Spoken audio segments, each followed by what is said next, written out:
Thanks, everybody. I'd like to welcome the public, the councillors and staff to this ordinary meeting of council on the 24th of February. I would like to acknowledge the traditional custodians of this land, the Wiradjuri people, on whose land we are here today, and pay my respects to their elders, both past, present and emerging. I inform all those in attendance at this meeting that the meeting is being webcast, and those in attendance should refrain from making any defamatory statements concerning any person, councillor or employee, and refrain from discussing those matters subject to closed council proceedings as indicated in clause 14.1 of the Code of Meeting Practice. I notice that Mr. Mayor, do you now intend to apologise to Mr. Moore and myself for comments webcast by Lithgow Council on the 29th of January? Look, I'll pass that over to the General Manager. Thank you, Mr. Mayor. An apology, a general apology was put out by way of press release, I think, some time ago in relation to this. I might just refer councillors to the situation where people involved in car crashes are advised by the insurers not to admit any liability whatsoever for fear of compromising the liability on the insurance. The same applies to council and council staff. We're not able to make any further comment on the matter, pending any potential litigation that might occur. That was not an apology, Mr. Mayor. That was, I'm sorry I got caught. You've had the answer, Councillor Leslie.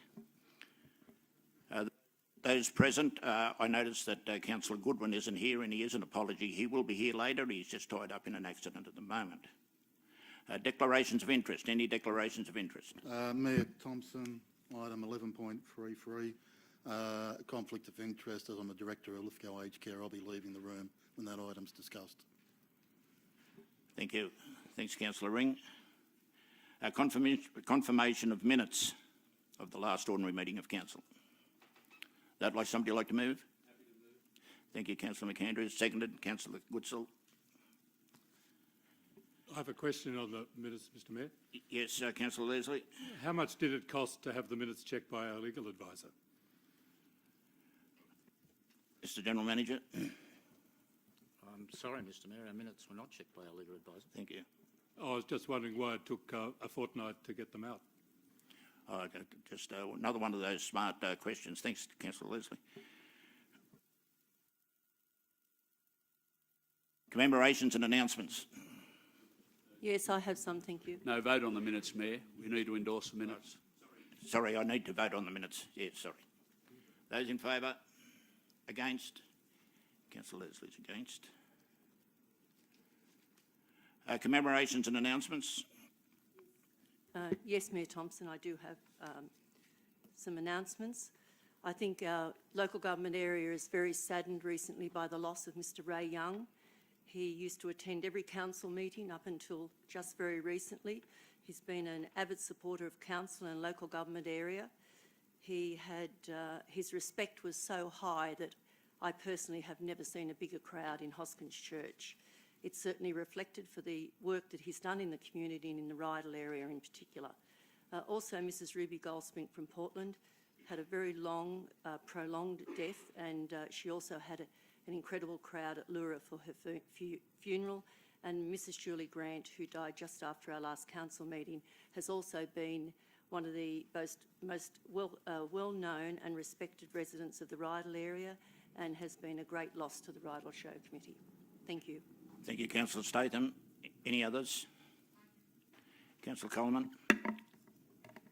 I'd like to acknowledge the Iron Fest committee. They held a photo shoot on the 15th of February. There was over 50 plus people in costumes, and they came from across the state. There was about 20 plus photographers, and they did a wonderful job in highlighting some of Lithgow's area. We were at St John's at Luwerawang, we were at the Hoskins Church, and we were at the State Mine Blast Furnace. Now, these photos that were collected go across the state, and it's not only a great promotion for Ironfest, but it's also a great promotion for the Greater Lithgow District. Thank you, Councillor Coleman. Councillor Smith. I'd just like to thank the council, the community and the councillors on their swift reaction to the announcement that our hospital was going to lose 5 senior management the other week. And through people power, we had a victory thanks to our local member, and it was a good outcome for the whole community. Thank you, Councillor Smith. Councillor Coleman. I'm just not sure, Mayor, but I understand that the New South Wales government will be here tomorrow in regards to the bushfire inquiry. Is that correct? I just wanted to That is correct. announce that and ensure that all our residents are aware that they come here tomorrow at 5:30 to give their stories. Yes, there will be a statement made later. Thanks, Councillor Coleman. 5:30 here in the council chambers.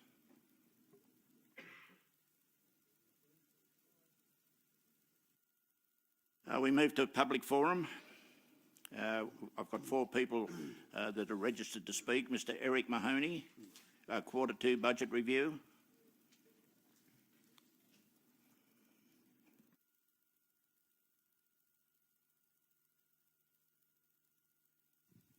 Thank you, Mayor Thompson, for the opportunity to speak, and also thank you to Ross Gurney for the production of this detailed report. I'm sorry if I should have stated my address as well. It's Eric Money, 17 Berry Street, Baylor Cleward. I'm here to talk tonight on an issue that's an ongoing issue in the Vale, and it's certainly impacting on a young family in the Vale. We basically have a situation that post-2013 in the State Mine fire and post-2019-2020 in the Gossamer Mountain fire. In both occasions, it led to a large amount of burnt woody debris and ash, and the ash was in very small particles, but once it accumulated in the bottom end of the valley, it's led to flooding in those properties at the end of Woolnow Street. Now, it's led to up to 2 metres of fast-flowing floods, which, given the age of the children in the house, one of the children is under my hip height. She would be at least 2 times the depth under the water if she stood outside at the wrong time. I was present at the property when we had a major short downfall, which only lasted for about 20 minutes, but it put over 1.8 metres of floodwater into that system. That arrived in a hurry and subsequently was again impacting on that house. That house has been flooded 4 times in 3 weeks. The community up there stood together and defended those houses as a group. Thankfully, they went on to their neighbours. They supported me as well, which I really appreciate. I, as a resident up there, can't stand by and just let these people be left behind in the process. The federal government, and I applaud Andrew Gee, our local member, for the provision of $1 million to assist in the recovery process for the community of Lithgow. We're looking at a small amount of money, possibly between 15 and 20,000, to rectify what's been a long-term problem. I think there's indisputable evidence that the flooding is direct impact of the fires. It's occurred in sequence after the fires. I've been a natural area manager for 30 years. I understand a bit about fire behaviour. I currently manage a large reserve system, and there's certainly no question there isn't a link between the material that's arriving and the fire. So I also know, and I appreciate Council's action on the dangerous trees, which is another legacy issue. You've acted very swiftly, and I think you're to be applauded for those efforts, and your staff are too as well. What we don't want to have for this community is to have people left behind with legacy issues after the fire. And I think there's an opportunity here to rectify this situation. All right, thank you, Councillor. I think the issue is not only a private land issue, it's a public land issue as well that needs to be dealt with. Council property feeds stormwater into this directly above these properties, and there's also probably about 30 acres of land that feed directly onto the road that then diverts the water into these people's properties. So it's a community issue. It's not just a singular private land issue. And I've watched this council act in the past. I think they've been very fair with their people, and I hope you can see an opportunity if the criteria, the rules apply that allow for this. As I said, it's a relatively modest amount of money to rectify a long-term problem. And we certainly have broken the seal of the use of money on private lands. I understand we've allocated 64% of the money for private lands. I just ask the councillors to please consider this, and Paul Trace, the father of the children there, will talk specifically about the specific impacts of this. So I thank the councillors for their time. Thank you. Thank you. Look, to the public gallery, and I should have held that up then to get a vote from council.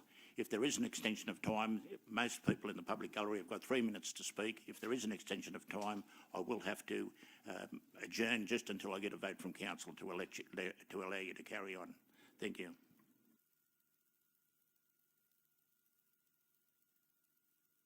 Mr. Tysus, I'll eventually get this right. Mr. Tysus, notice of motion, legal costs, New Era. Thank you, Mr. Mayor. Martin Tysus, ratepayer. I'm speaking in regards to agenda item 9.2. Notice of motion, legal costs associated with New Era Defendo Proprietary Limited case. The recommendation seeks that could a report be brought down on all costs, legal and otherwise, associated with the New Era Defendo Proprietary Limited David Milmore case. Firstly, can I ask for those present and on webcast, can I confirm that the senior council officer who has prepared and written the lengthy, detailed management comment for this, or manager's comment, for this agenda item 9.2 is the Director Manager of Economic Development and Environment? No, Mr. Mayor, that's not correct. All comments under management comments are from the General Manager. I'm the only employee that council employs. They are put there with my approval and therefore my comments. That's fine. I thought you might have had General Manager's comments rather than Manager's comments. Thank you. With regards to the management comment published under agenda item 9.2, I wish to provide council and councillors with the following information. The Lithgow City Council's Facebook page reported on the 31st of January 2020 that, quote, following complaints regarding the video of Wednesday evening's council meeting, the video has been removed. It will be replaced with an edited version with the offending comments removed as soon as possible. Council's General Manager offers the following apology. At Council's meeting on the 29th of January 2020, comments by senior staff members in concurrent discussions during an adjournment meeting were unintentionally webcast. To the extent that this comment caused offence to any party, Council's administration unreservedly apologises. The comments potentially give rise to an offence. The comments potentially giving rise to any offence have now been removed. The comments by senior staff members, I understand, referred to comments made between the Mayor, General Manager and the Director Manager of Economic Development and Environment in the original webcast of the council meeting. The Lithgow City Council's Facebook page that I've just quoted attracted some 75 comments, many negative of the Lithgow City Council. Central West Prime News subsequently published a news report on the Facebook comments by senior staff members in which Mr David Milmore from New Era Defendo Proprietary Limited outed himself as the alleged quote-unquote scumbag referred to in the webcast of the same council meeting. This public position by Mr Milmore has never been acknowledged or denied by the Lithgow City Council. The manager's comments in tonight's agenda 9.2 quotes with information that anything that they say, or that elected councillors with information that anything that they say or do tonight with respect to notice 9.2 will be, quote, contrary to clause 3.1 of the council's code of conduct and or contrary to clause 7.6I in brackets of the code of conduct and or contrary to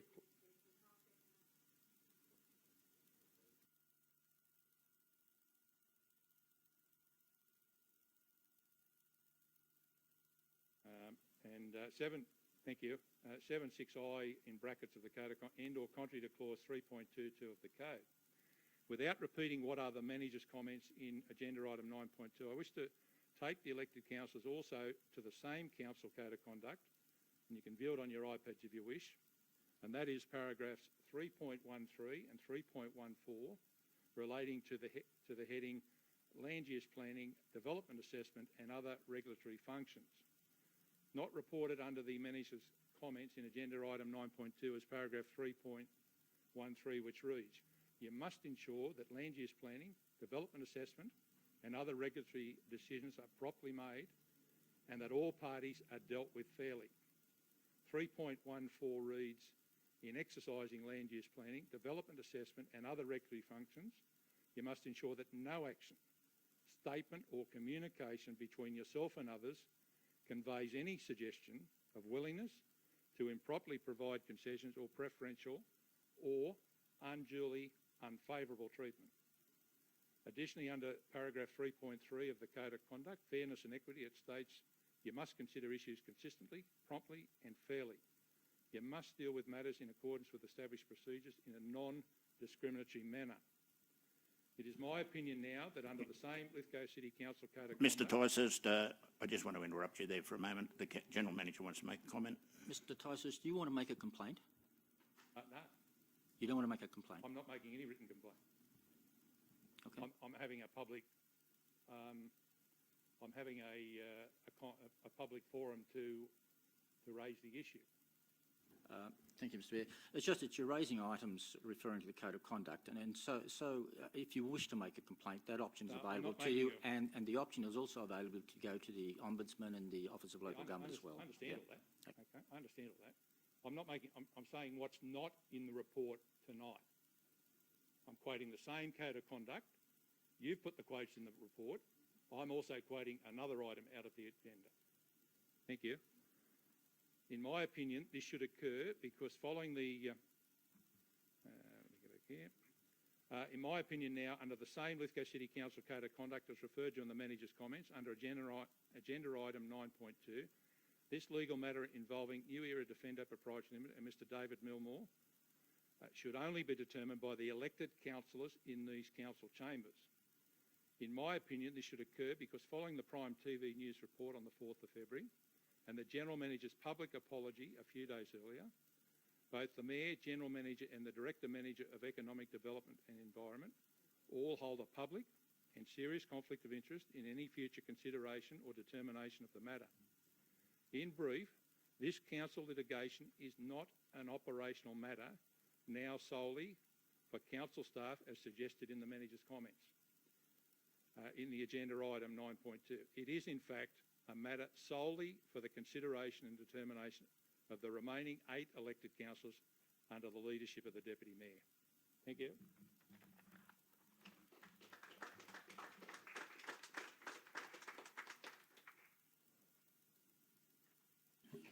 Thanks, Mr Ticehurst. Paul Trash, post flooding in the Vale of Clewen.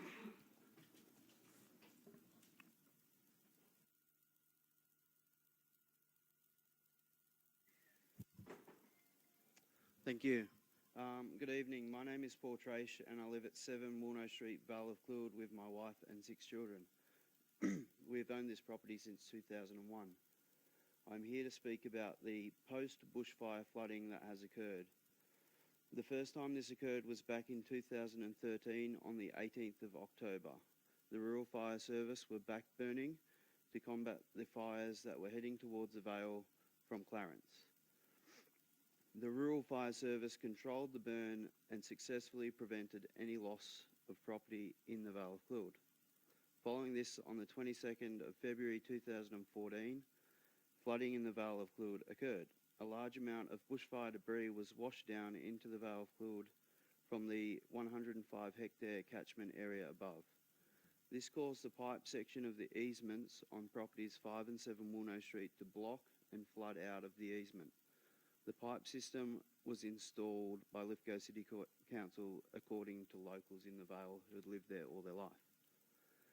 The residents of 7 Woolno Street, myself and my family, evacuated our home for the safety of our young children, and substantial damage was caused. The gas central heating unit of the home needed replacing. The driveway was badly eroded and required repairing, and there were substantial amounts of ash, mud and bushfire debris that needed clearing. Soon after this, on the 7th of March 2014, another flood occurred with similar damage. With the help of family and friends, a large-scale clean-up was completed and the central heating unit was replaced. On more recent events, we're all too well aware of the Gosper fire that's caused havoc within our community. The fire totally incinerated the bushland in the Vale of Clwyd, leaving many fell trees and unmeasurable amounts of loose bushfire debris on the ground. Subsequently, heavy rain and flooding has followed on the 27th of January, the 9th, 17th and 18th of February. This was caused by ash, mud, fire debris and branches washing down into the water easement, blocking the pipe system and flooding out into adjoining properties. This has caused continuous damage, nuisance and had an adverse effect on the mental health of local residents, including my young children. These floods have caused significant damage to the access roadway and right-of-way shared between several landowners in the Vale of Clwyd, making it temporarily unsafe to access homes of 5 and 7 Woolno Street. This has had an effect on the mental well-being of my family and neighbours. My wife, my neighbour Jane and my 4-year-old daughter live in constant fear of the next heavy rainfall. My daughter starts to cry, wants to be held and says that she wants to leave our home every time it starts to rain. I'll move an extension. Sorry, Thompson. I was the first person to move an extension. Thank you. Sorry, I'll just repeat. My daughter starts to cry and wants to be held and wants to leave our home every time it starts to rain or the first sound of thunder. Someone starting a lawnmower or the garbage truck. She loses it. She's quite upset. I understand this has occurred on private property and we've had several councillors visit and inspect the damage. It was suggested to us that council had been assisting locals with the bushfire recovery fund in such ways as cutting down trees and clearing burnt property, all on private property. We're appealing to the Greater Lithgow City Council to utilise these funds and offer any assistance to help rectify this issue. We have exhausted our avenues with home insurance and we'll be grateful for any assistance that can be offered. We've been made aware that council is spending between 50 and 60,000 on a bridge on the same easement, only 60 metres downstream, so a few properties at the end of Redgate Street have rear access to their properties. If we have another serious downpour, we may lose access to our homes altogether. I'll end here and leave this matter for your consideration. Thank you.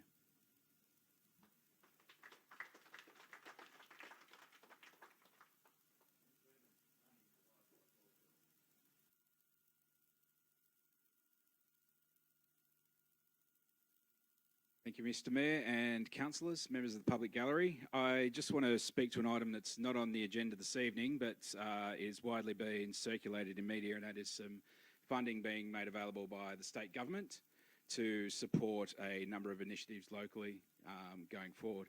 I've already sent through to management and had a very productive meeting this morning, some information in regards to Ironfest, as well as the When the Smoke Clears event in Portland, and grateful for the work that we're able to get through this morning.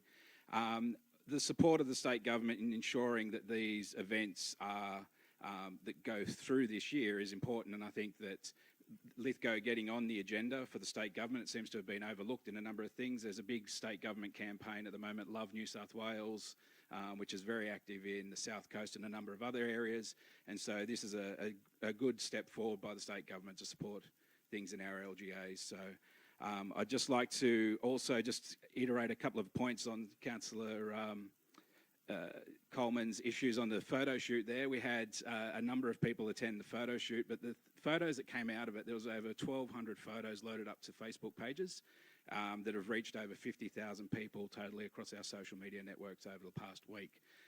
A lot of that has led to people as far afield as Brisbane and Perth asking how far out of Sydney is Ironfest, how do they get there? We're working with the state government to try and hopefully have coaches in place to replace the trains that won't be running. So there's a lot of people working very hard to ensure that this year's Ironfest goes ahead as planned and is a successful 21st birthday event. So I'd just like to ensure that that money is going through. I have had some commentary today that we're all looking good to move that forward, and not only will it benefit Ironfest, but there's a number of other local organisations that will also benefit from that, as well as the event out at Portland. And while I've just got 30 seconds left on my thing before you take the microphone off me, I'd just like to officially invite you all to the Portland Art Show, which will be on in the first weekend of November, which is not this weekend, it's the following weekend. No. See, that's how many events I've got to plan. So 6th of March, 7th of March, 8th of March. So the Friday night opening night, we'd love to see as many councillors and staff in attendance as we can, as it's the 44th annual Portland Art Show. Thank you very much.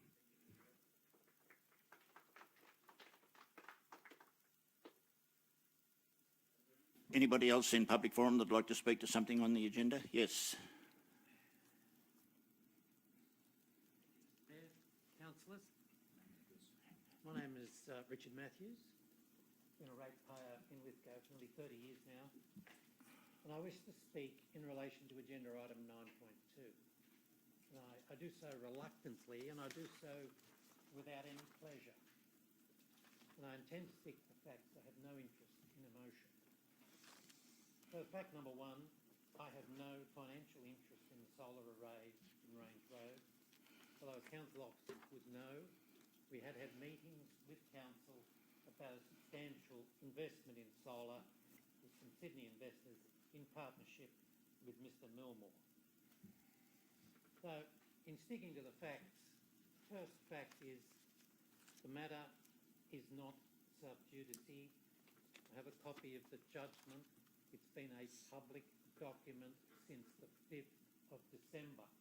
The fact that there may be a discussion about costs does not make it sub judice. So what are the facts? Well, a young man, an electrician by trade, is keen on solar. He studies the environmental instruments and he erects on his land in Range Road a 100 kilowatt solar array and achieves for it certification. On the first occasion, the certifier made a simple error, which was dismissed in the court, and that error was subsequently corrected. Now, the planning instruments are clear. 100 kilowatts is a complying development on any land. The council took a different view. The council said to Mr. Milmore, you must put in a development application. Now, he is nothing if not a thorough young man, and so in checking his view on this, he telephoned every council in New South Wales and asked the following question. I want to put in a 100 kilowatt solar array in your LGA. Do I need a DA? Every single council in New South Wales said, no, mate, it is a complying development on any land. You do not need a DA. The council sent Mr. Milmore a letter. Correct that. The council solicitors sent Mr. Milmore a letter threatening litigation and stating that the result of that litigation could be a $5 million fine. I don't see that letter as being consistent with the public service. I see it. I'll move an extension, thank you. Thank you. Councillor Statham and Councillor Goodsall. Now, the council then... Yes, hang on. Those in favour? Thank you. Unanimous. Council then commenced litigation in the Land and Environment Court. And I'll state that again. The litigation was not commenced by Mr. Milmore, it was commenced by council. I was so perplexed by this that I went along to the court to listen. And the matter was heard before Mr. Justice Moore, who happened to have been a minister in the Greiner government, and both sides put their case. Only a week afterwards, he brought down the judgment. I've got a copy here if anyone wants to read it. The judge dismissed the council's summons. The the judge ordered the council to pay Mr Millmore's costs. So here is an expensive piece of litigation where the council was wrong and also out of line with every other council in New South Wales. It is perplexing. And somewhere in the council, possibly in a locked drawer, is written advice from council solicitors as they prepared for this court case. Now, either that written advice says you're not going to win this, or it says you are. If it's the former, it's a matter of concern. If it's the latter, then perhaps council needs new legal advisors, because the judge was very clear this matter should not have come before the court. Now, there are no winners here. I didn't say that, did I? There are no winners here. The council has lost and ratepayers have incurred significant expense. I don't know what the council's expenses were, but if they approximated Mr Millmore, they equal about 50 years of rates on my property. Mr Millmore won in court, but he's not a winner either. His total legal fees to date for this action are $87,695.93, and the local solicitors he engaged beforehand are a further $15,000, but they cannot be considered in this cost. In addition to that, there is a loss of income from the solar array not being connected to the grid, and that loss of income for the period in which it hasn't been connected is approximately $23,000. Now, Lithgow Council has made an offer, and I should point out that the costs are not before the court either. At the moment, the situation, Lithgow Council's made an offer.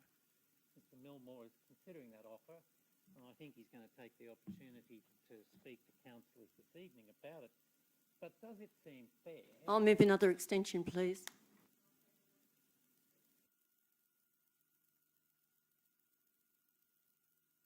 Does it seem fair that a young man, and it's been said that it's his company that was taken to court and not him. The fact is the company is a trust. There are three people in it, Mr Millmore, his partner, and their one-year-old child. So does it seem fair that someone who's taken to court in an expensive action which is lost should be on the council's current offer out of pocket by $64,000? It doesn't seem fair to me. And the last thing I have to say, and I regret saying this, but I have to say it, I make no comment about what was said the other night, but the council subsequently issued an apology. And I take the General Manager's point that such things are often the subject of legal advice like car accidents. But the apology was a non-apology. It actually apologised if anyone's feelings were hurt. It didn't say we've behaved in a disgraceful and unprofessional manner. It blamed the victim. That is a non-apology apology. Now, I'm sorry to be strident about this, and I said I was going to stick to the facts and not be emotional, but I find the whole affair inexplicable. Mr Mayor, councillors, thank you for your time.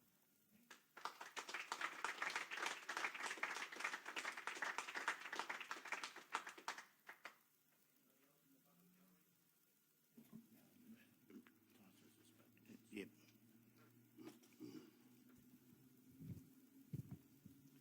Good evening, councillors.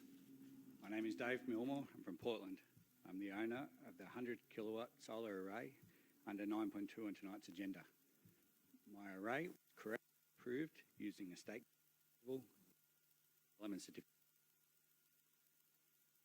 Is the Lithgow Council compensate by contributing to my over $100,000 total costs that I was forced to acquire of council's understanding of legislation?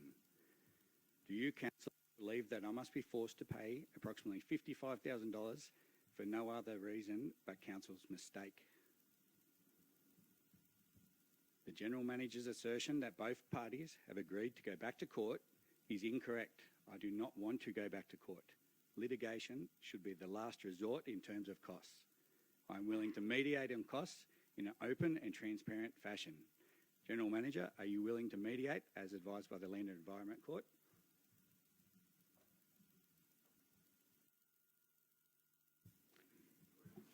Mr Mayor, councillors, ladies and gentlemen, the management comment in relation to this matter is the management comment. There's no further comment from management. This is a matter before the judge.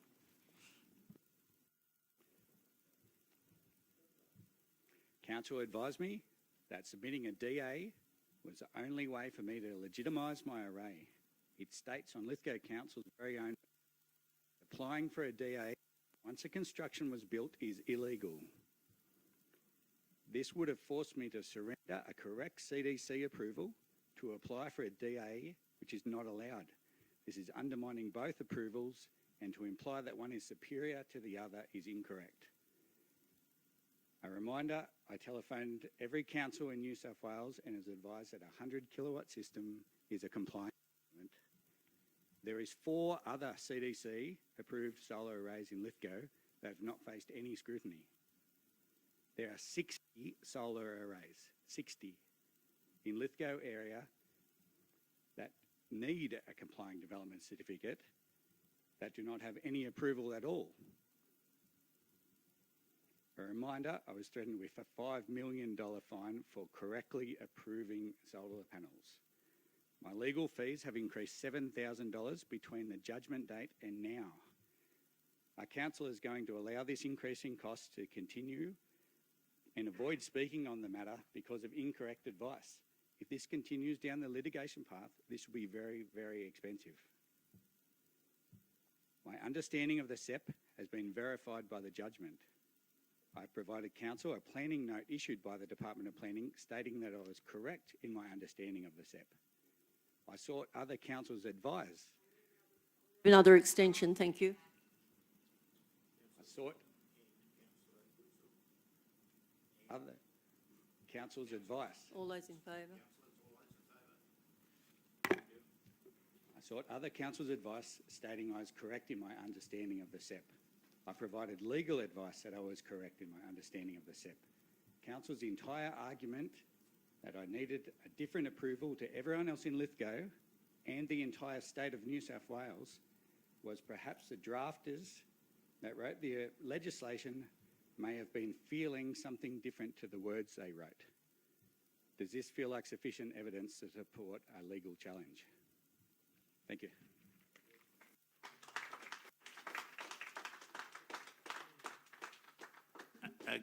Councillor, what did you want to speak on?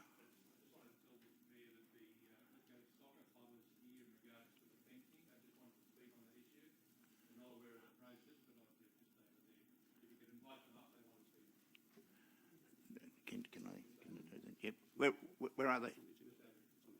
Oh. Yeah.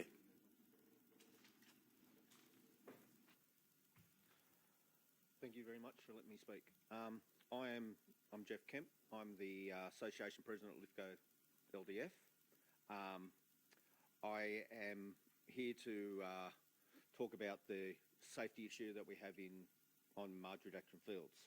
So my question is, what is Council doing to mitigate the risks of Marjorie Jackson Fields? The hazard of the fence is to the players and spectators. In the 4 years that I have been President of LDFA, I and the LDF committee have notified Council of this hazard on numerous occasions. We have heard that there was a quote has been organised, but then heard that that replacing the fence was too great a cost. We have not heard any correspondence from Council on this matter.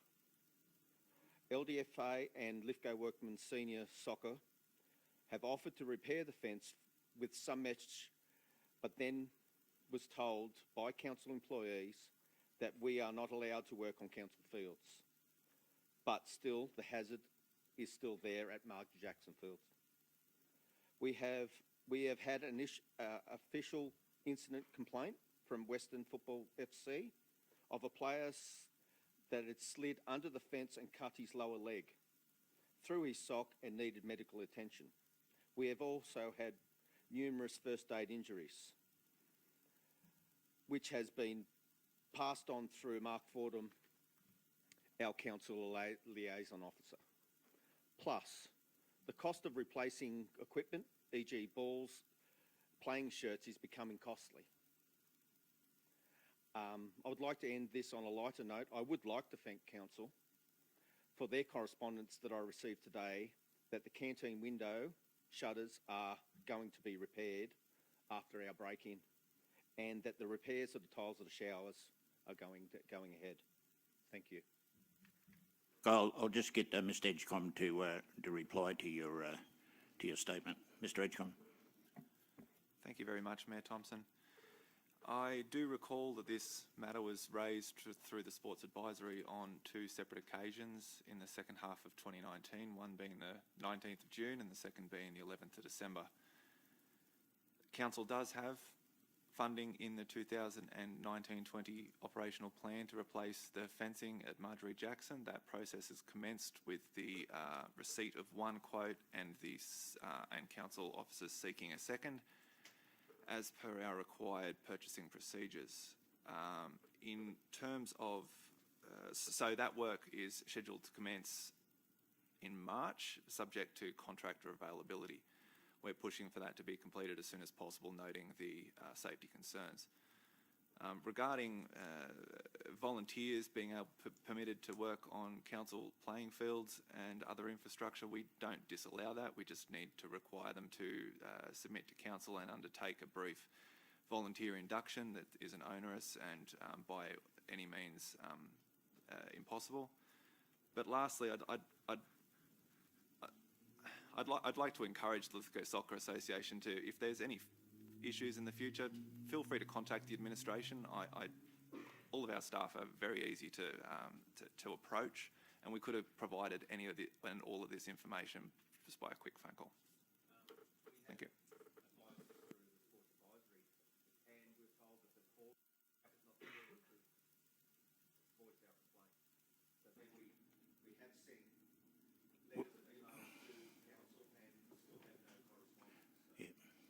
Okay, well, you know what the process is now in future. Okay, anybody else?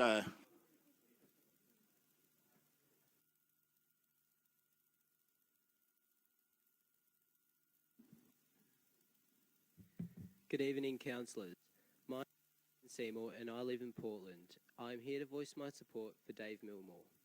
I have worked for Dave previously, and from the word go, he has been nothing but kind and compassionate, always putting more when his and Annika's baby came along. To my understanding, the case between Dave and the council could have been avoided if the council had had the proper information surrounding the issue raised. I personally do not believe this was necessary and caused not only emotional but financial stress on Dave and his family. I'd like to see the council provide Dave with the owed funds so both the council can move on to further agendas and Dave can continue on with his life. Dave has done nothing wrong but has received a punishment in doing so. I hope for the council to look at Dave as I see him, as a hard-working, outgoing, kind-hearted person he is. I feel that this is unjust and has gone on far too long. I hope the council can come to a decision in favour of Dave and award him his costs. Thank you.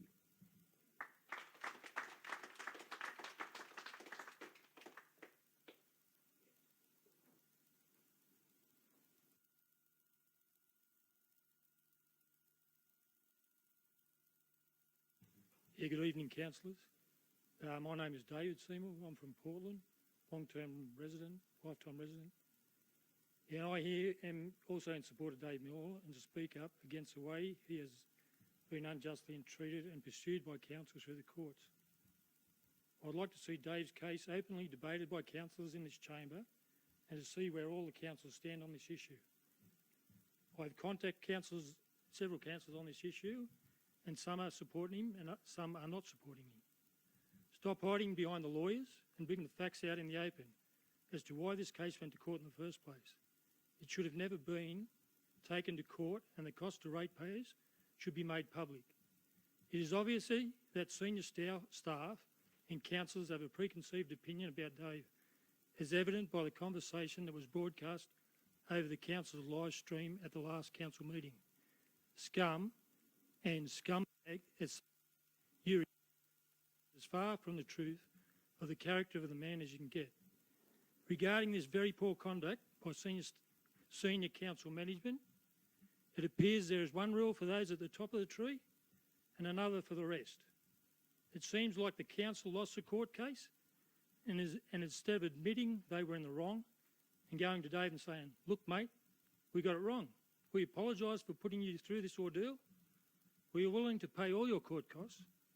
We realised you followed the correct planning rules and the installation of the solar system at your place on Range Road, Portland. Anything we can do to assist you in the future, we will endeavour to do so. The council instead is still trying to make Dave suffer by forcing him to more legal action, knowing that it will cost him more money. But the ones pursuing him are playing with the ratepayers' money, not their own money. Here we have a young bloke having a go in the area, looking towards the future, working within the guidelines, and instead of encouraging and supporting him, council are pursuing and harassing him. All those involved in the decision that was made to take this case through the courts and subsequent decision to try and hide the outcome and stifle debate should hold their heads in shame. This case has come to get, the time has come to get the facts out in the open and for the ratepayer to know the truth. Having this matter continue and unresolved is putting unnecessary strain and pressure on Dave and his family. The council has the opportunity now to put a full stop on this case. The councillors, in the best interest of all parties involved, it should be finalised now. The ratepayers' money has so far been wasted in this action by the council, and the possibility of more money being wasted could end up being $200,000 or more. Think of what you could have been done with this money instead. The council could have installed at least 2 100-kilowatt solar systems on the council buildings, saving the ratepayers' money in electricity costs. I'll move an extension, thank you. Happy to second.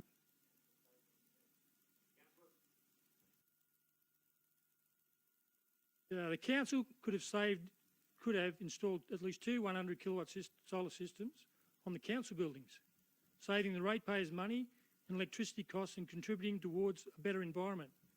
This would have been a win-win situation for all involved, instead of giving the money to lawyers.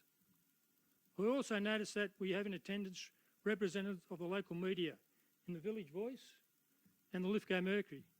I'd hate to think that they are not doing their job in reporting the facts of this serious newsworthy story for fear of losing advertising dollars from their main source of revenue, the Lithgow Council. For a healthy democracy, we need an open and independent media, able to report without fear or favour. To let this go on any further is detrimental to both parties. It could develop into something that could go in any direction. There could be a defamation case arising out of this as well. I'm urging councillors to sort this out as soon as possible. Sit down with Dave and get this mediated on. Leave the lawyers out of it. I fear if it's not sorted out, it could get very ugly for all involved. Thank you for the opportunity to address this meeting on this issue.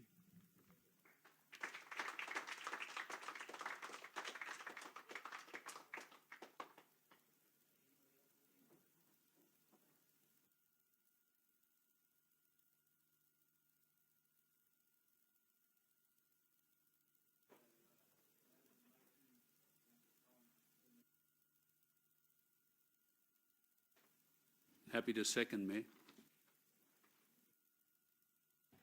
Thank you, Mayor. I just want to look at the wording, though. There's a bit missing. So it should say, Lithgow City Council write to Nepean Blue Mountains Health Service for an update on the MRI service. Full stop.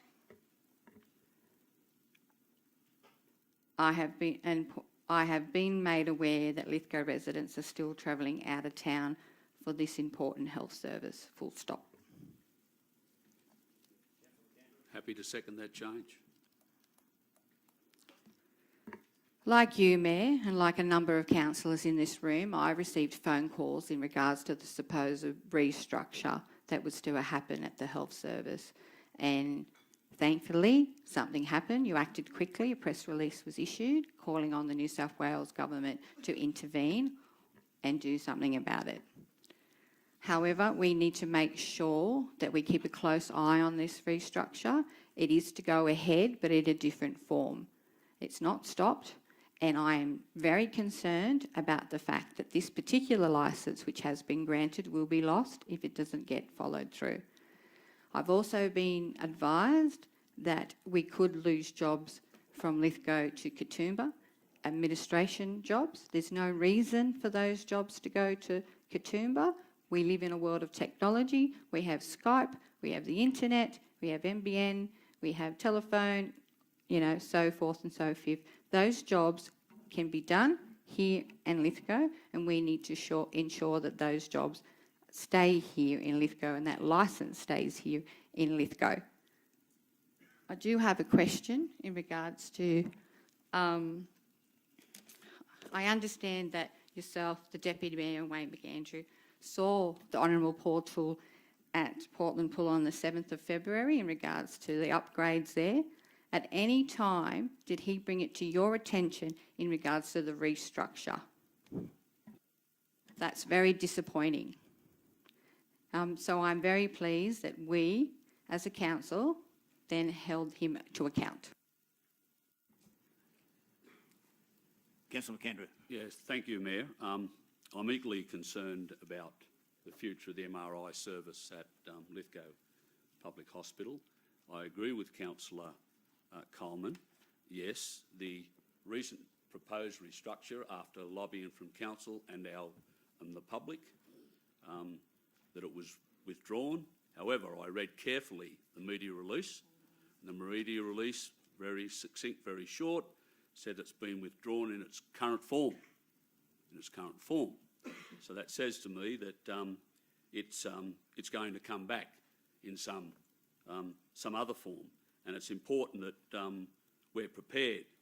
I note that in the commentary of the notice of motion that the functioning MRI department must be finalised by the end of 2020. We're nearly into the third month of 2020.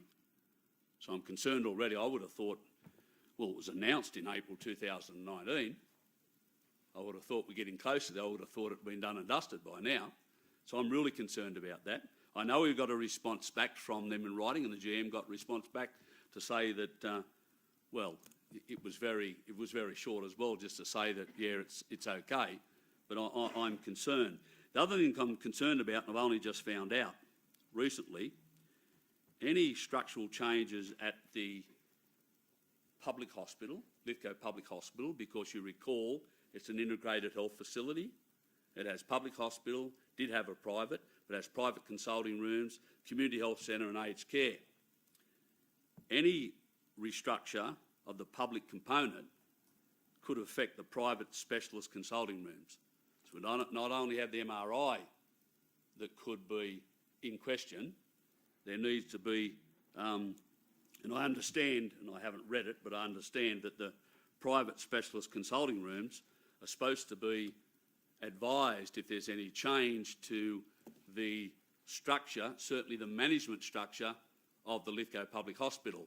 They're to be advised. They weren't. So I'm concerned about that as well, and I'm raising that tonight as equally as a concern. Thank you, Councillor McAndrew. Any Councillor Goodsall?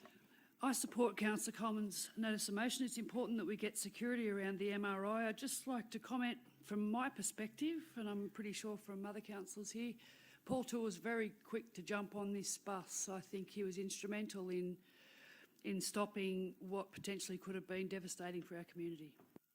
Thank you, Councillor Goodsall. Mayor Thompson, beg your pardon.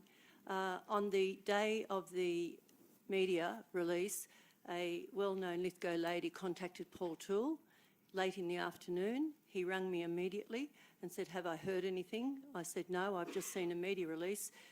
Brad Hazzard, the Minister for Health, knew absolutely nothing at all about this situation. It was Blue Mountains and Nepean Health that decided to do this. So Paul Toole phoned him at 20 to 12 that night, and I got a call at 10 past 12 and said, that deal won't go ahead. Now, I don't know what will happen in the future, but Paul Toole, our Minister, but particularly Brad Hazzard, our Health Minister, did not know that was going to happen. Look, the General Manager can talk to this, but there's no risk in the world. It was a bureaucratic decision, and the ministers weren't aware of it, but they should have been made aware of it. So there should be some butt kicked somewhere in the bureaucrats. Mr General Manager. Thank you, Mr Mayor. Councillors, just in relation to the MRI, we did write to Claire Ramsden, who was the acting General Manager of the Nepean Blue Mountains Lithgow District Health Area. We asked 4 questions of them, but 2 of them related to the MRI. The first question was, Lithgow Hospital has been granted an MRI licence after heavy lobbying by local and state and federal members. Has the Blue Mountains Health District placed this matter on hold pending the proposed restructure, and if so, what is the ramifications, or what are the ramifications for the future of that licence if the proposed structure proceeds? Claire Ramsden has answered it is not on hold pending the proposed restructure. The second question is it possible that Lithgow may lose the MRI licence, which I understand has also received private funding for its appropriation? The answer from Ms Ramsden was no, Lithgow will not lose the MRI licence. Thanks, Mr General Manager. Could I please have the opportunity just to say one statement? You can. I don't believe that you really spoke on it, Councillor Statham. The MRI, I don't see any reason why the private hospital could not possibly lease a room out to the public hospital to make that into an MRI room. You know, the money to build a specialty MRI room is probably very little chance of that with the budget at the moment, but I'm sure there is a room spare in the private hospital that could be done up for the radiation that's required, and the MRI machine would be attached to the hospital. I don't see why we should have to find a lot of money. Mayor, if I may, you know, that's we're talking again about another organisation. You know, they're consulting rooms. They have their own rules and regulations. Exactly. Anybody else like to speak on this matter? Councillor Smith.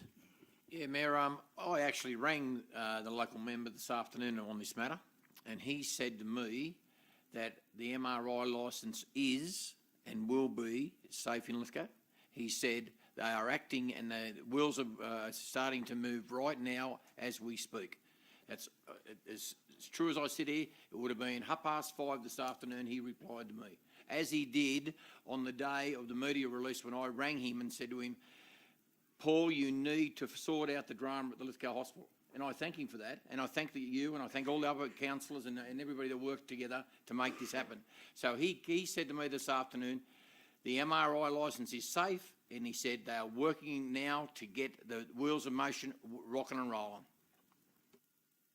I'd fully concur with what you're saying. There's no risk in the world. It was a bureaucratic decision, and but now the members, the elected members now are aware of the situation, and I think you'll find that that things will certainly change. Any other councillor like to speak on this matter? Okay, then I shall put the notice of motion. Your right to reply, yes. I would just like to say that might be the case, that the local member wasn't aware, but he is a minister, he is in the cabinet, he should have been made aware. We still need to keep an eye on it. The Nepean Health District were aware of this on the 20th of January, I believe, making that decision, and this is a slippery slope. If we lose jobs and we leave services, that's not a good thing for Lithgow, and we need to ensure that we keep an eye on this. The restructure is still to occur in a different format. That's what the press release said from the Nepean Health Service. So irrelevant of whether you want to thank the Honourable Paul Toole or not is great, but we still need to keep an eye on this, and this needs to be watched. Thanks, Councillor Coleman. Okay, I shall put that. Those in favour? Carried unanimous. Notice of motion, Councillor Leslie. Legal costs associated with New Era Defendo Proprietary Limited case. Thank you, Mr Mayor. I'd like to add a point 2 to the notice of motion, which would therefore read that could a report be brought down on all costs, legal and otherwise, associated with the New Era Defendo Proprietary Limited David Milmore case, and 2, that Lithgow City Council engage an independent advisor to review all documentation associated with this matter and to provide council with a recommendation on appropriate costs. This matter is not going to go away. Hang on, have I got a seconder? I'm happy to second it for the purpose of debate. That's, Mr Mayor, councillors, you could just read out the second part of that? yes, that Lithgow City Council engage an independent advisor to review all documentation associated with this matter, with this case, and to provide council with a recommendation on appropriate costs.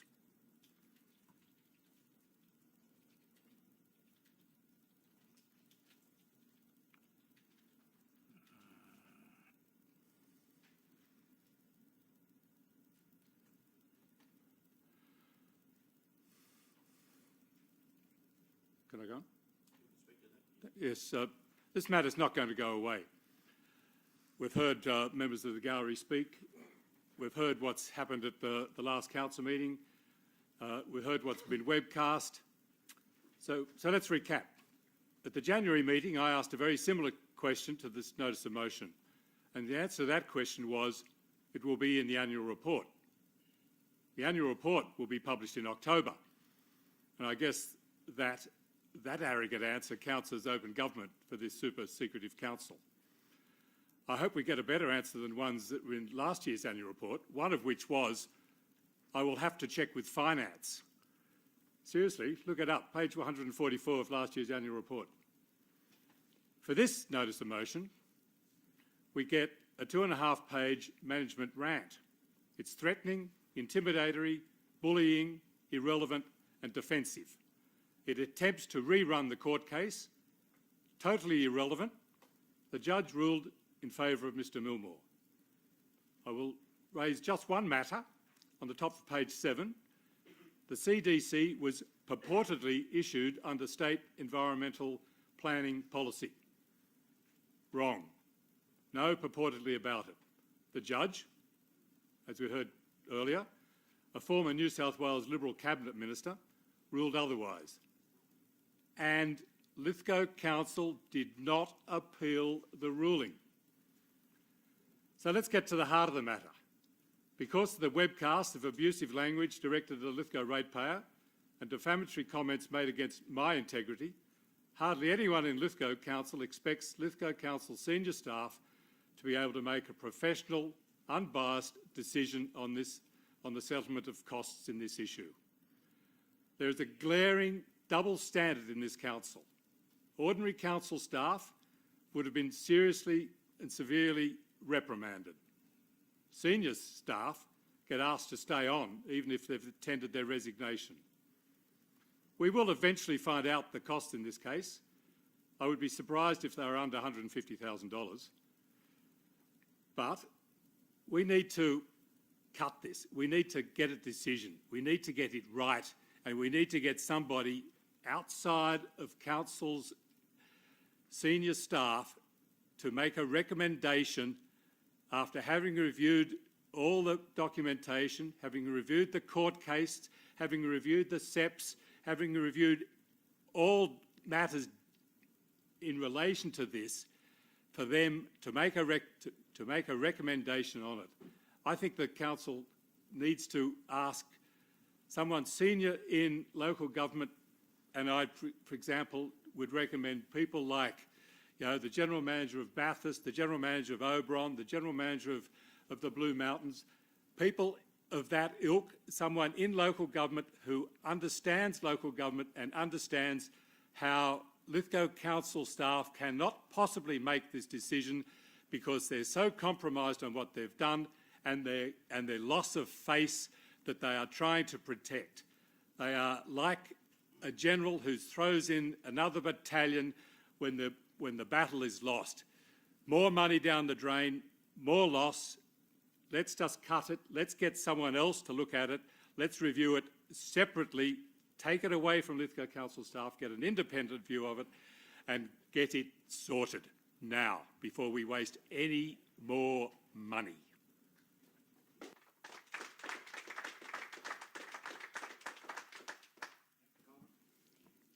I think Councillor Leslie has covered anything that I possibly wanted to say, so I think I'll reserve my right. Look, thank you, Mr Mayor, councillors. Notwithstanding the criticism from Councillor Leslie, The administration in this matter has followed strictly the legal advice of the Solicitors Advising Council. Those solicitors have advised council for a number of years. This is not the first time that council has lost a case. Council has lost previous cases and it's gone through a process where costs have been awarded by the judge. Surely the test here is to let the judge decide. I don't understand why it's so important not to let the cost assessment be conducted by the judge. If the judge comes down in favour of Mr Moore, that's fine. We have no problems with that. But this is not a matter that this is Silence up there, thank you. This is not a matter that we are debating. This is a process that you have gone through as a council in any number of cases where a matter has been heard by the courts and then costs are assessed by the court. I may mention previously, there is a responsibility on me and all of you to minimise and mitigate the loss of ratepayers' funds. That's no reflection on Mr Moore at all. That's just the role. Ratepayers' funds are a source of gold. People put that money in council's control and we need to make sure that we utilise the expenditure of that properly. We're just going through a normal process where the judge will make a decision on costs and advise us accordingly. If the judge decides in Mr Moore's case in favour, that's fine. But if he doesn't, then we've done our duty according to our ratepayers. Mayor Thompson. I need to ask some questions in relation to it. Taking on board, of course, the warning under the initial part of the management's comment. But whether we like it or not, this matter's out there in the public, and we've heard a lot of people talk about it tonight. Whether we like it or not, people are still concerned about it. I've just reread the motion. I haven't got a problem with it in its current form. I want to ask some questions, however, on what has been a fairly long report. I'm surprised that if there were so many issues that were potentially in breach of council's code of conduct, then I was surprised that the report was so exhaustive, so long, because it opens up, of course, all the questions that were asked in public forum, and of course it poses questions for councillors. I just wanted to go under management comment, part 4, when it talks about potentially in breach of council's code of conduct for the following reasons, the motion by calling for this information in relation to this litigation at this time. So my reading for that, as soon as the cost issue was finalised, there's no reason why 1 and 2 in the recommendation cannot be adhered to. Is that what I'm reading in that? Yeah. Mr Mayor, councillors, it would be management's privilege to bring down a full report to council on all of the costs in this issue once the judge has decided what he wants to do with costs. All right. We don't have to wait till October, we'll bring it down straight away, but we need to let the process continue. Got it. So that's what number 4 means effectively at this time. Means that it's not finalised. It's not over completely. Okay. I want to just understand as well the process. I stand to be corrected if I've got it wrong. I'm reading from it. I'm reading from the bottom of page 6. This is in relation to got nothing to do with cost and nothing to do with money. It's just in relation to what happened. The land, I quote, the land on which the solar array was installed is Zone R5 and electricity generating works are prohibited on R5 land under the Lithgow LEP 2014. And it goes on further to say the company installed the solar array pursuant to a complying development certificate, CDC, issued by an accredited certifier. Now it goes on further though to say, and I'll go down a little bit on page 7, Council wrote to the company requesting that regularise the matter by submission to the Council develop an application for the use of the solar array. But am I reading it right? Even if you had to put a development application in, we couldn't have okayed it anyway. Of course, it was not appropriate for the area. Have I got that right? That's what the report's telling me. That's what the report is telling me. Well, you might say it's not right, Councillor Statham, but that's what the report's saying. Mr Muir. No, the question in relation to this matter was never about prohibition or permissibility. It was about the actual approval pathway. Now, yes, such developments are prohibited in the R5 zone in the LEP. However, at first instance, a complying development certificate was issued under the exempt and complying state environmental planning policy. when it was pointed out to the certifier, and I think and I'm not sure, 100% sure, that there is nothing within the exempt and complying SEP that would allow the approval of such a development, an amended complying development certificate was lodged under the what we refer to, I suppose, in the industry as the infrastructure SEP, the State Environmental Planning Policy for Infrastructure. Within that State Environmental Planning Policy, and after consulting with the Department of Planning, there was a conundrum. The conundrum was that, and I'm unsure about this indication that other councils were consulted, because certainly our staff spoke to other planners at other councils and kept on getting different answers as to how they would interpret it. The interpretation which the council officers took, following the appropriate advices and authorities, was that this development should not be considered as one under the SEP, as can occur under a complying development certificate, which means basically it can be stamped by a certifier, which could be a council or it could be a private certifier, and approved. With no development application process, there's no doubt that the State Environment Planning Policy for Infrastructure overrides the council's LEP and makes it permissible. The question was to be determined was whether that took it from a situation in a council local environmental planning policy that was prohibited and automatically made it something which was complying development. That was the question that needed to be answered, and that is the question that we had answered. Okay, in summation then, in finalisation, our legal advice was wrong and the Department of Planning's advice was wrong, because the judge ruled, and I read from the bottom of page 7, in the event the court ruled against council interpretation of the infrastructure SEP and dismissed the proceedings. It doesn't go on to say why. There's a lot of information in the report, but doesn't go on. Doesn't really say why.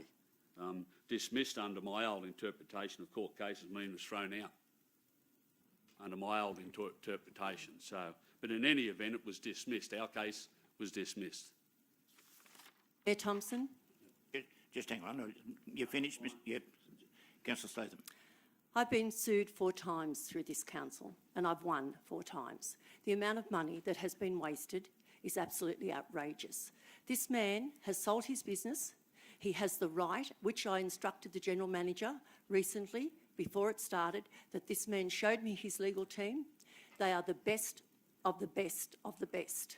And I mentioned to Mr Graham Faulkner, be careful, this man, and I'm sure Mr Faulkner will remember the conversation, I wouldn't take him on. He has got fantastic legal team. Now, I don't know why we don't bow. The last time I was in court, yes, the person wanted more money. No, I won, so he's not getting more money. We have to pay this money, and I would urge all councillors tonight, without getting a code of conduct on anyone, to support this young man. He's a decent young man. What would happen if your sons started something like this, or any of you councillors out here tonight started this and then got this thrown in your face? This is outrageous. The town is outrageous. We don't need to get the council with a less reputation than we already have. We have to show goodwill and pay this man his money before he's had a nervous breakdown and leaves the area. That's what he's going to do. He's going to leave the area. I don't believe I've said anything wrong tonight, except bring to your attention when the judge says this case is dismissed, you go, yay, he has won the case. And yes, I am angry because I've seen the trauma his family has gone in. They've sold their business. They don't even own New Era anymore.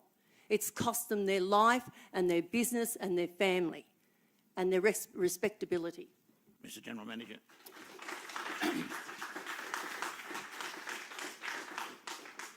Thank you, Mr Mayor. Councillors, this is not a matter of me taking on anybody. This is a matter of me trying to get before council proper advice from the solicitors that you rely on, that you've appointed to your panel. And it's a process that you've adopted for some time now, whereby you go through a process for the courts, costs are assessed, etc. I'm unsure as to why you're so angry, Councillor Statham, the original complaints that were lodged in relation to this matter were referred to us by you by way of email on April the 4th. I did instruct you that this matter was very serious, and I read up on his legal team. I got on the internet. I don't think there's a legal team in New South Wales that has the ability to do what they're doing. Look, Point can of the general order. manager speak, Point of order. please? If I might, Mr Point of Mayor, order. if I might respond. What? Hang on. Point of order. What point of Seriously, order? Seriously, I find it offensive that the General Manager keeps interfering in the debate. He should only be giving advice on these matters. He should not be questioning Councillor Statham on her position.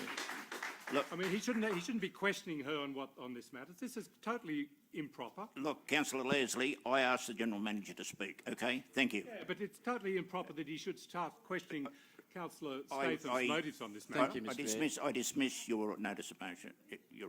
Mr Mayor, Please make sure it's in Councillor the minutes. Leslie, as General Manager, I have the right to respond to criticisms of my staff, and I continue to do that. So, again, this is not about me debating any particular individual. The administration has gone through a process where it's relied on the advice it's been given, and that's where we are today. The management comment in this matter has been carefully constructed in accordance with what we have outlaid before Council. Councillor Leslie, quite correct. I don't want to enter this debate anymore because I think that you've got the information before you and it's really up to Council to make that decision, but you do so in the knowledge that you're accountable for your decision. So the management comment is the management comment. It's not about attacking Mr Milmore. It's about saying to you, let the process that the judge is going through at the moment complete itself. When he determines what is the appropriate level of cost, whether it's in Mr Milmore's favour or ours, it doesn't really matter so long as the process is completed, then you can sit down as a council and decide what you want to do. But you're preempting a decision of the judge in relation to cost assessment. And I've not come across that in a council before, and I'm not sure it's appropriate. Mayor Thompson, if I may. Yes, Councillor Ring. My understanding is in party to party that it's normally up to 75% of the costs are paid or awarded. That's no different to if council takes a developer and we lose, or we're not going to get it or we win. We don't get all our costs back. If the magistrate or judge in reviewing this and cost determines that this case was brought before the courts without any chance of winning or was brought maliciously, 100% of costs will be awarded. I do not believe that we can get any better or fairer or independent assessment of the costs than a magistrate who can look at it, and if we have gone down maliciously, then we pay 100%. I've got no problem with that. We lost the case. It's not an argument. Mr Milmore's credibility, not an argument. We've lost. That's fine. That's what happens in the Land and Environment Court in planning matters. What I think would be more appropriate, I don't know, like in terms of costs, as a show of good faith, maybe to provide some additional funding to assist or minimise it going to the magistrate. Well, or to the magistrate. If there's an additional cost going to the magistrate, whether or not we could contribute some money towards Mr Milmore to offset that cost without admitting any form of liability. Your question?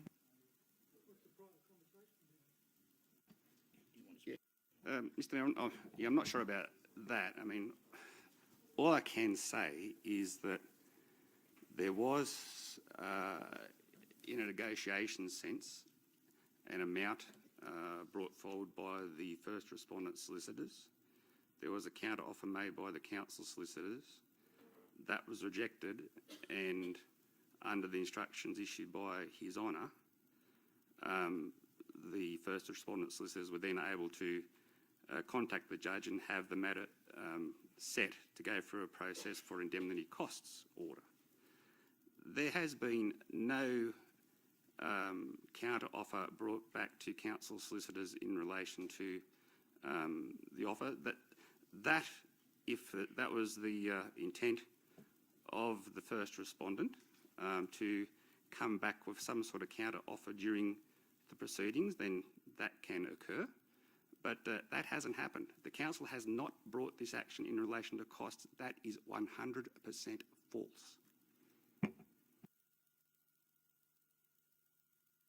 Any other speakers? Okay, then I shall put... Sorry. I have a couple of questions. I was also under the same impression as Councillor McAndrew that if the land on which the solar array was installed is zoned R5 and prohibited on R5 land in the Lithgow LEP. So to ask the resident to put in a development application, it still wouldn't have complied with that R5 land. It still would have been, a DA still would have been prohibited. Councillor Goodsall, I think that Mr Muir explained that fairly in full, that a SEP can... That's just what I understood from he can restate it if that's... Yeah, that's fine. I'm allowed to comment. Yeah. I thought you was asking a question. You said I'd like to ask a question. No, I was confused about that as well, and I still probably aren't very clear on it. The question I've got is if a complying development certificate was issued and a structure was built, is it illegal then to ask for a development application? Can a development application be given on a structure that's already built? Simple answer is yes. A development application refers to a use, not a structure. Now, there is an accepted and a long-standing way to deal with that under the law. What comes in with the development application is what's called a building information certificate, and that is a way to regularise that use very simply, very cheaply and very effectively, but that was rejected.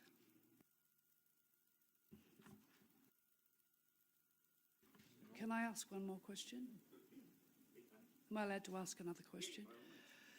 Is there a possibility that we can approach this side of the argument again and have some sort of mediation done? Ask Mr Milmore again, or New Era, whoever, to come to the party, sit down and talk about it before it goes any further? I understand that we're protecting ratepayers' money, but I don't know, we've got to protect his as well.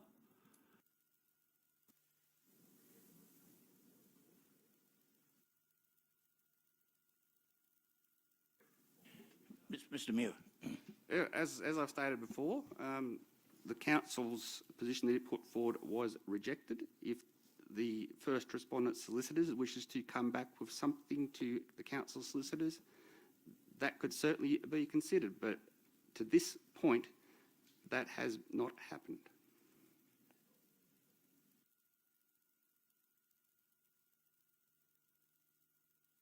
Councillor Smith. Listen, I've known this young bloke a long time, and look, we're in a very hard situation here tonight. I just think it's time for mediation. I just think, and we're all sitting here today. Look, I don't want to see this go any further. The council doesn't. Mr Milmore doesn't. We need mediation. Let's try to come to that, like Mr Muir said. Both parties get together, try and work it out, because I don't want to see a long drawn-out battle. I don't want to see him go for any more duress, and his family and his lovely child, and I don't want to see our guys go for any duress. So it's time for mediation.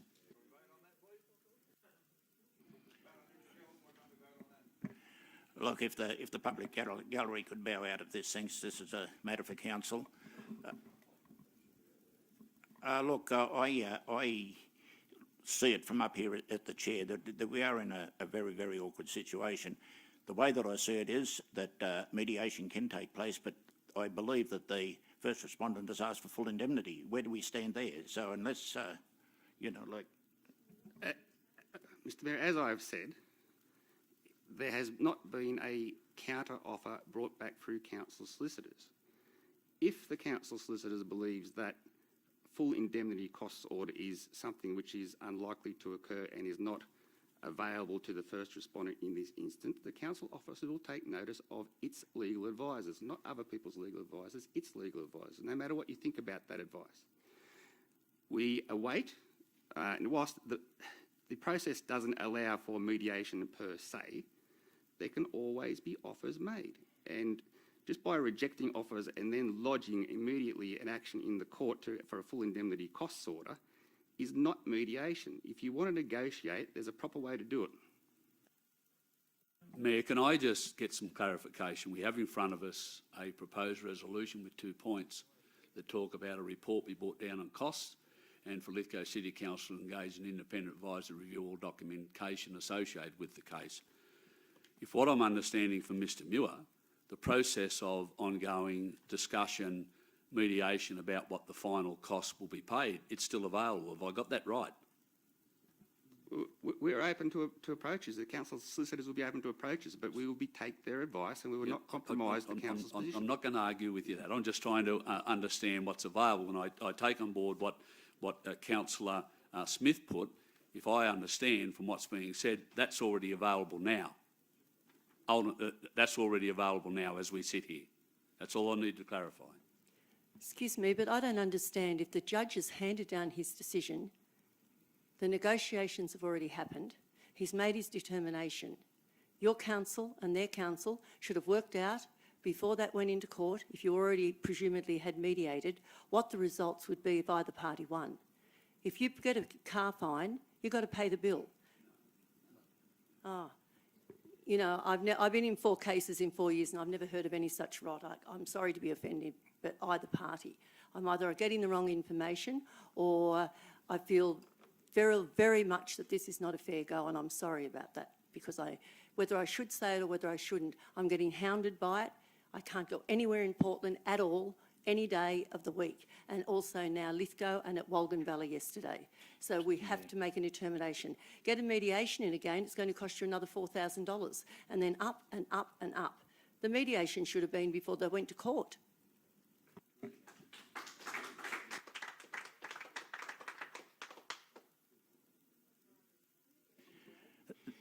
Just before I get Councillor Leslie with his right to reply, General Manager.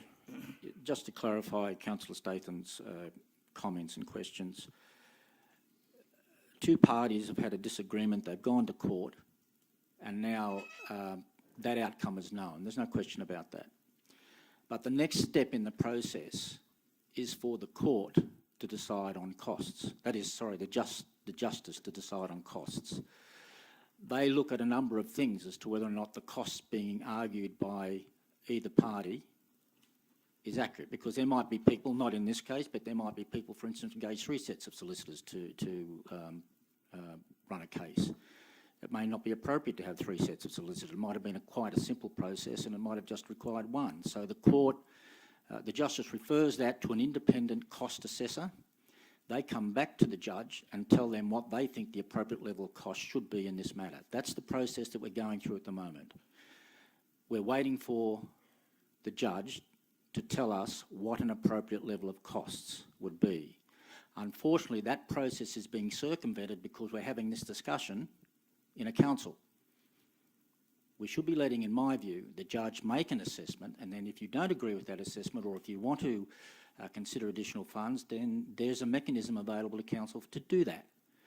But you're preempting a decision before a justice on a normal process. It's not against Mr Milmore or anybody else, it's a process that should be adhered to, I think. Councillor Leslie, right to reply. Any more outbursts like that, I'll have to ask you to leave the room. Thank you. Councillor Leslie. It's the reputation of Lithgow Council, including councillors, that's at stake here.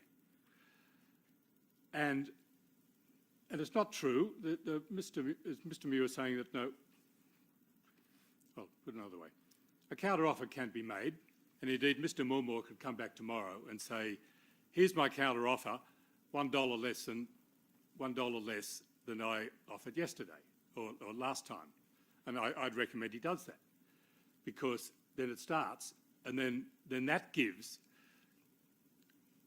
Lithgow Council the opportunity to say, well, yes, we got it wrong, but we've saved face now and we've got a counter-offer, so we can move on.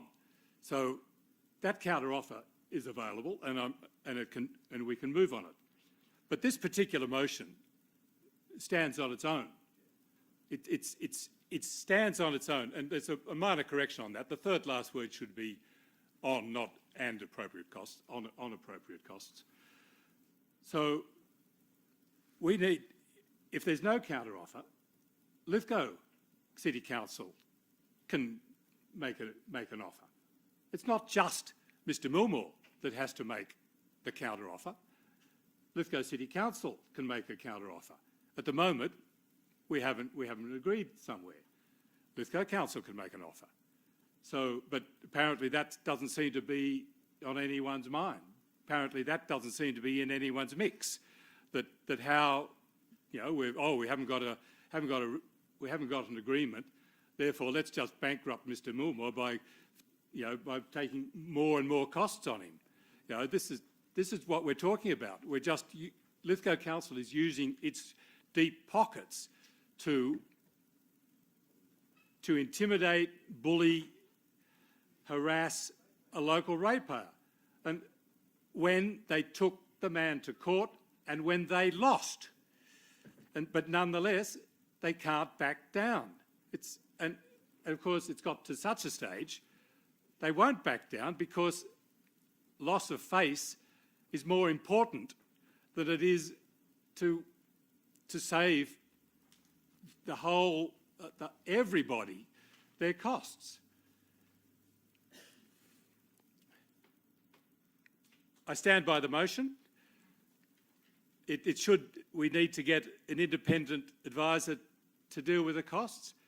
It may well be that if Mr Milmore and the council start negotiating on this matter by either or making counter offers, we could well resolve the matter before we even get that independent advice. After all, it can be resolved by agreement. It doesn't have to go back to the judge. This is the error that's kept on being put to us by the Lithgow Council's management. You know, we haven't got an offer, therefore that we have to wait for the judge. That's not right. This matter can be resolved without having to go back to the judge. Lithgow Council and Mr Milmore, once they make an agreement, can merely advise the judge's associate that an agreement has been made. As I said, Lithgow Council's reputation's at stake here, and even though we've had no part in this, the reputation of Lithgow councillors is also at stake. Be aware of that. Thank you.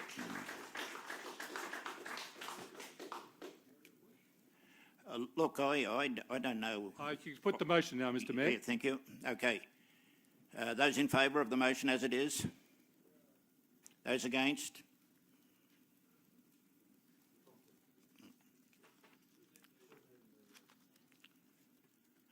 Councillor Ring. Can we have a division on that? Yes, certainly can.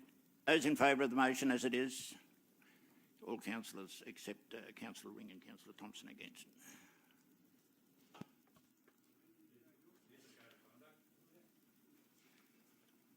Excuse me, Mayor Thompson, should you have voted on that? Well, you had a code of conduct in the situation that occurred in the last meeting. Well, you spoke up against Mr Milmore. Oh, yes, you did. We heard it. You did. You said, let's get them. I've heard it in transcribed. Yes. So initially, I won't go into the scumbag issue with Mr Muir. You said, oh, let it go, let it go. Then it went on to Mr Faulkner, and he had his say about Leslie and Milmore walking into the cabinet at the same time. That did not happen. And then Mr Faulkner suggested to get a code of conduct on Mr Leslie. And then you said, Mr Faulkner, I'm sorry to do this, but I've heard it out of my ears 100 times this week. You said he didn't win, and you said, no, let's do it. Let's do it. It's not true. Let's go for it then. I'm not going to get in debate about this. There's a formal, if anyone feels aggrieved by what was said that night, they have available to them for a code of conduct process. I listened to that clearly.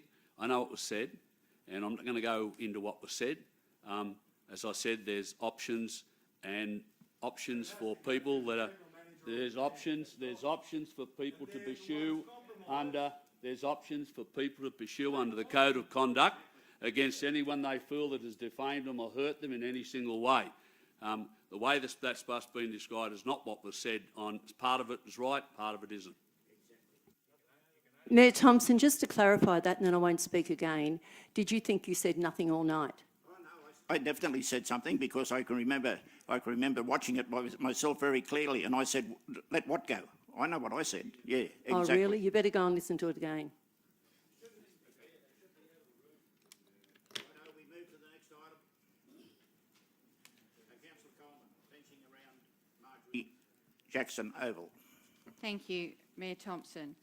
So the motion reads that Lithgow City Council works collaboratively with Lithgow District Happy to second, Mayor. Football Club to find a solution repairing the fencing around Field 1 at Marjorie Jackson Oval as soon as practical. Now, I was approached by Mr Kemp regarding this issue, and the reason I was approached because they felt that they weren't getting anywhere. They felt that they were hitting a brick wall. As Mr Kemp said in the public gallery, and I'm repeating what he said, we were told at the Sports Advisory Committee that this wasn't the place to discuss it. They sent letters and so forth and emails and never got a response. Now, I've got the terms of reference in regards to the Sports Advisory Committee here. And if you have a look in the terms of reference, and it says under committee's responsibilities, and it's about point 5, and it states, to provide input as requested into capital improvements and maintenance programs for sporting and recreational facilities under council control. That demonstrates to me that this is the forum to bring it up.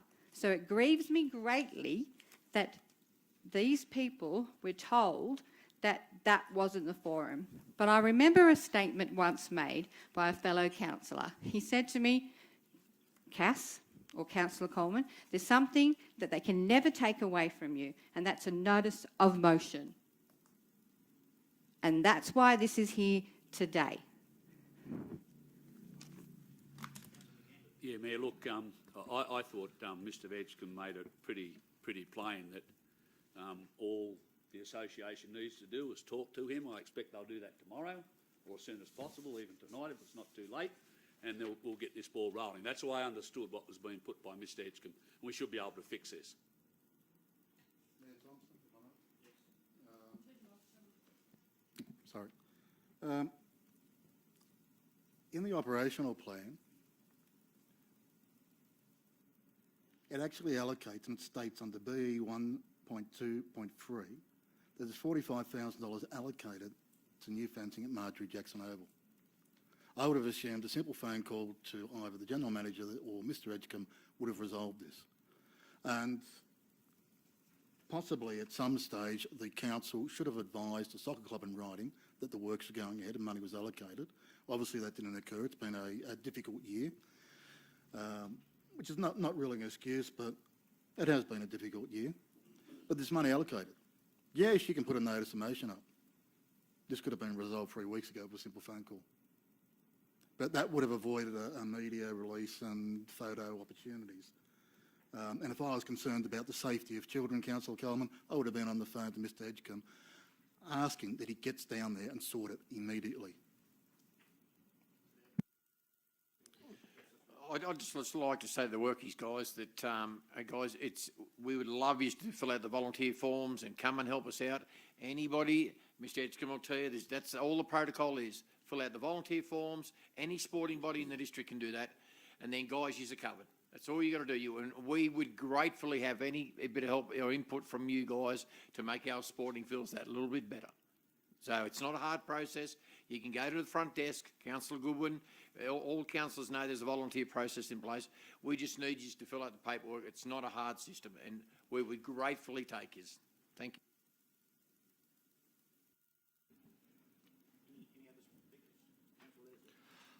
Thank you, Mr Mayor. This matter's been raised at the Sports Advisory Committee meeting twice, and yet, and I have to believe him, Mr Kemp advises the council at public forum that he's had no response. So I don't I think Councillor Coleman is quite right. The only way this matter can be dealt with is exactly as she's done it, via a notice of motion, and I congratulate her for doing it. Reply. I will respond in regards to it isn't been an easy process for these group of people. As they pointed out, they brought it to the Sports Advisory Committee twice. They didn't get any action. They sent letters. They sent emails, no response. Councillor Smith said it's not a hard process, but clearly it is. This is why we're debating it tonight. I'm hoping that we can move forward here and get this fence fixed. Thanks, Councillor Coleman. I'll put that then. Those in favour? Carried unanimous. Notice of rescission. Mr. Mayor, can I ask why the notice that is to be rescinded is not written on the business paper, and why the rescission motion, the notice that would be carried should the rescission motion be carried, also not be written on the business paper? There can be no secret about this, because both the notice that is to be rescinded and the notice of motion is in the current minutes of this council.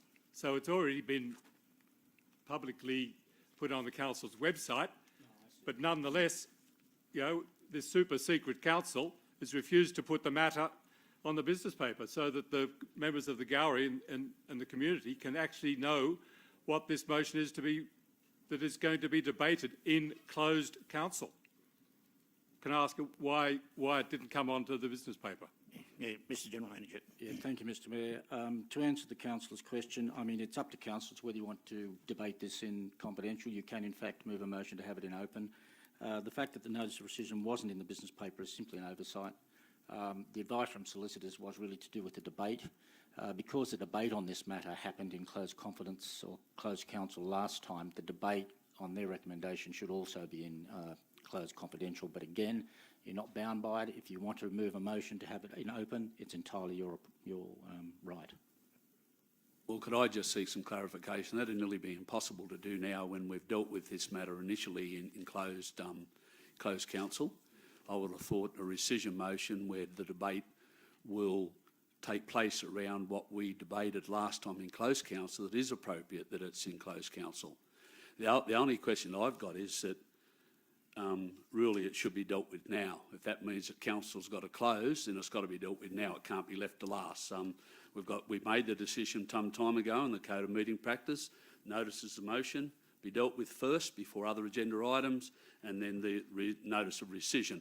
Councillors do have the right under the Code of Meeting Practice to move items of the agenda around, but I think that would be, would not be a good thing to do in relation to this, bearing in mind we've got a matter at 11.25 dealing with this matter as well. So I would have thought we need to deal with the rescission matter first. So, Councillor Leslie, are you moving that it go into open council? Close, no, open council. Councillor Leslie was saying.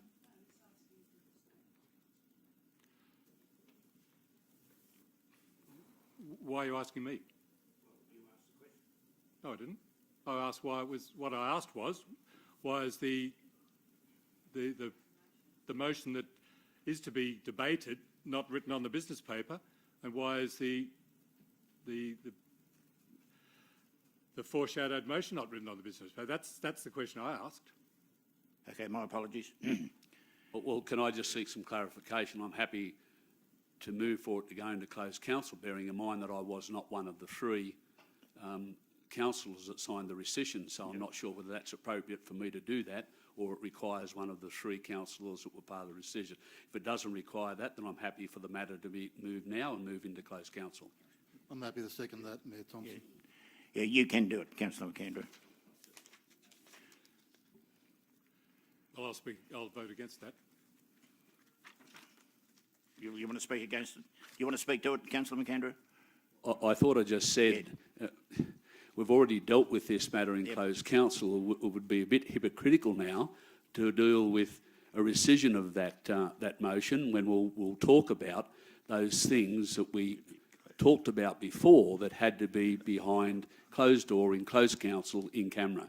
So it's appropriate that when we look at that again, that it should be again in closed council. Councillor Ring?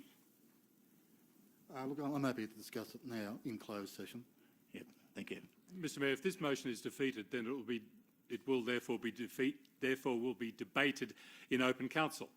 Should this motion of Councillor McAndrew be defeated, the issue will then be debated in open council. Is that correct? Thank you. I'll vote against Councillor McAndrew's motion. Okay, I need to put that to a vote then. Those in favour of putting this to closed council? Those against? I declare that we will be going into closed council. This report is confidential in accordance with Section 10A(2) of the Local Government Act, which permits the meeting to be closed to the public for business relating to the following. Information that would be that if disclosed, confer a commercial advantage on a person with whom the council is conducting or proposes to conduct business. Advice concerning litigation or advice that would otherwise be privileged for production in legal proceedings on the ground of legal professional privilege.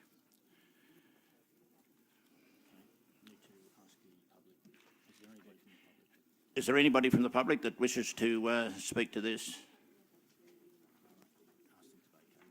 Okay, I need the public to vacate the premises. Thank you.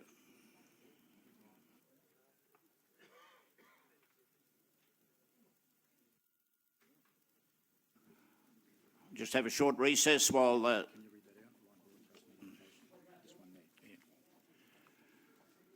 Live broadcasting notification. The meeting will now be in recess and move into closed council. The live streaming will cease from this point and resume again when resolved to